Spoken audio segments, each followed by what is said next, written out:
So I went out last night looking for some deer, and I had a bit of a walk around. Typically there are millions of hares everywhere. If you've been following me on Instagram, you might have seen some footage I got quite up close and personal with some hares, but unfortunately I can't shoot them because the farmer gets like a subsidy for encouraging them apparently, but they're getting really big now. They're getting so big that you can easily mistake them for some muntjac at a distance. But anyway, I was in the high seat, and while I was there, I just, at the corner of my eye behind me, I saw some roes, and unfortunately they were does, out of season, but I started filming them, and they came in pretty close. So what follows is what happened. So you can see I was sat in the high seat, and I was actually facing the opposite direction than, you know, I'm looking there. But at the corner of my eye, initially from about 267 metres away, I think, I saw a couple of deer. Typically, of course, no antlers, and so off the cards, unfortunately, this time of year. And to be fair, you can tell that the doe's there with her fawn. You can see the fawn running along behind. And, you know, I want that fawn to grow big and strong so I can shoot it at some point. But the fawns actually stay with their mothers, apparently, for 2 years, which is unusual when you think about it compared to most mammals. Yeah, it was unusual. You see she's just having a bit of a scratch there. She did actually have quite a lot of ticks on her left shoulder, I noticed, which, yeah, you've always got to be mindful of when you're out in the field. I don't know if you guys can tell me about that fawn, actually, whether it's a buck or a doe. I can't tell at that age.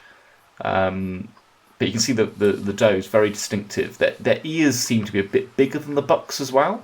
I don't know if that's just because they don't have antlers, you can't...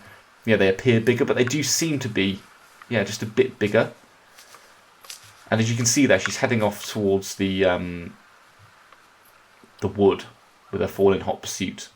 Possibly towards that buck that I heard barking when I came in. Heard him bark a few times, actually.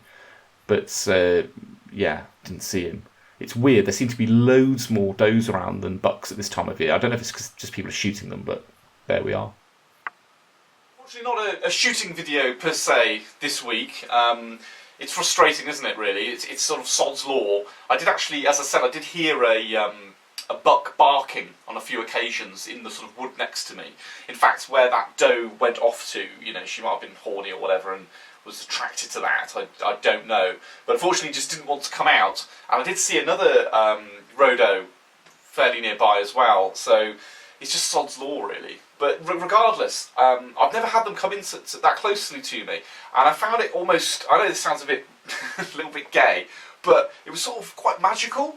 And I say that as someone who's been to South Africa, you know, I've been within spitting distance of lions and, you know, impalas and elephants and giraffes and all that sort of stuff.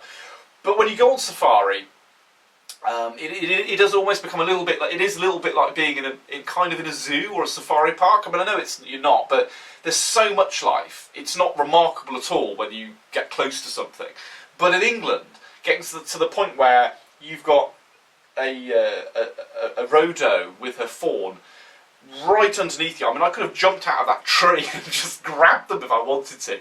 It's quite rare, it was quite special, and it was quite nice just to see them, you know, sort of having a bit of a moither about and getting on with what they were doing, really.